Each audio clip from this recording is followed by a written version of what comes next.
ખેડબ્રહ્માના Shivaji ઉદ્યાનમાં current લાગવાથી કર્મચારીનું મોત. જવાબદારી અને બેદરકારીના અનેક સવાલો. સાબરકાંઠા જિલ્લાના ખેડબ્રહ્મા શહેરમાં હરણા નદી કિનારે આવેલા નગરપાલિકા સંચાલિત શિવાજી ઉદ્યાન બગીચામાં એક કરુણ ઘટના બની છે.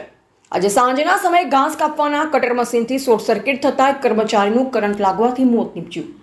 આ ઘટનાએ અનેક ગંભીર સવાલો ઊભા કર્યા છે, જે નગરપાલિકાની બેદરકારી અને બગીચાની જાળવણી પણ પ્રશ્નાર્થ ઊભો કરે છે. સૌથી મોટો સવાલ એ ઊભો થાય છે કે ઘાસ કાપવા માટે ઉપયોગમાં લેવાયેલું કટર મશીન નગરપાલિકાનું પોતાનું હતું કે ભાડા પર લાવવામાં આવ્યું હતું.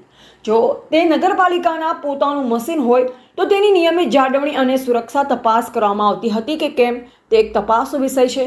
જો તે ભાડેથી લાવવામાં આવ્યું હોય તો ભાડે આપનાર એજન્સી અને નગરપાલિકા બંનેની જવાબદારી બને છે કે મશીન સુરક્ષિત અને કાર્યક્ષમ સ્થિતિમાં હોય.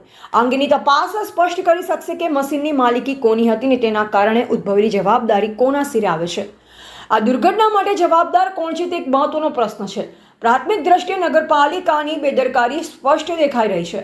કર્મચારીઓને કામ માટે આપવામાં આવતા સાધનો સુરક્ષિત છે કે નહીં તેની ખાતરી કરવાની જવાબદારી નગરપાલિકાની છે. ઉપરાંત બગીચામાં વીજળીના વાયર ખુલ્લા હોવાની વાત પણ સામે આવી રહી છે, જે અત્યંત ગંભીર બેદરકારી છે. આ ઘટના માટે આ મુજબના પક્ષો જવાબદાર ઠરી શકે છે. ખેડબ્રહ્મા નગરપાલિકા બગીચાની જાળવણી, કર્મચારીઓની સુરક્ષાની ઉપયોગમાં લેવાતા સાધનોની યોગ્ય સુનિશ્ચિત કરવાની તેમની પ્રાથમિક જવાબદારી છે. જો વીજળીના વાયર ખુલ્લા હોય અને કટર મશીન ખામીયુક્ત હોય તો તે નગરપાલિકાની સીધી બેદરકારી ગણાશે. બગીચાના ઇલેક્ટ્રિકલ મેન્ટેનન્સ અને સાધનોના તપાસની જવાબદારી સંભાળતા અધિકારીઓ પણ જવાબદાર ઠરી શકે છે. જો મશીનમાં જ કંઈ ખામી હોય અને તેની નિયમિત જાળવણી કરવામાં ન આવી હોય તો સપ્લાયર કે જાળવણી કરનાર પણ જવાબદાર હોઈ શકે છે. શું ખેડબ્રહ્મા નગરપાલિકા બગીચાને સાચવવામાં નિષ્ફળ રહી છે? ઉપરોક્ત ઘટના સ્પષ્ટ દર્શાવે છે કે ખેડબ્રહ્મા નગરપાલિકા બગીચાને સાચવવામાં નિષ્ફળ રહી છે. એક જાહેર સ્થળ પર જ્યાં બાળકો સહિત અનેક લોકો આવે છે ત્યાં આવી બેદરકારી ગંભીર પરિણામો લાવી શકે છે. કર્મચારીનું મોત એ નગરપાલિકાની સુરક્ષા વ્યવસ્થામાં રહેલી મોટી ખામી દર્શાવે છે. બગીચામાં ખુલ્લા વીજળીના વાયર અને બાળકોની સુરક્ષા. બગીચામાં કેટલાય માસૂમ છોકરાઓ પણ આવે છે. જો બગીચામાં લાઇટના વાયરો પણ ખુલ્લા દેખાઈ રહ્યા છે તો એક મોટો ભયજનક સંકેત છે. એ કર્મચારીનો જીવ ગયો, પરંતુ આવા ખુલ્લા વાયર કોઈ પણ નિર્દોષ બાળક માટે જીવલેણ સાબિત થઈ શકે તેમ છે. આ બાબત નગરપાલિકાની સુરક્ષા પ્રત્યેની ઉદાસીનતા દર્શાવે છે.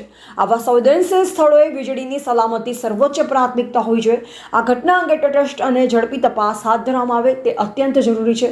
દોષિતો સામે કડક કાર્યવાહી થવી જોઈએ અને ભવિષ્યમાં આવી ઘટનાઓ ન બને તે માટે તાત્કાલિક પગલાં લેવા જોઈએ. નગરપાલિકાએ બગીચાના તમામ વીજળીના વાયરની તપાસ કરી તેમને સુરક્ષિત કરવા જોઈએ અને કામદારોને યોગ્ય અને સુરક્ષિત સાધનો પૂરા પાડવા જોઈએ. એવા રાજકમલસિંહ પરમાર, ભારતની અસ્મિતા, સાબરકાંઠા.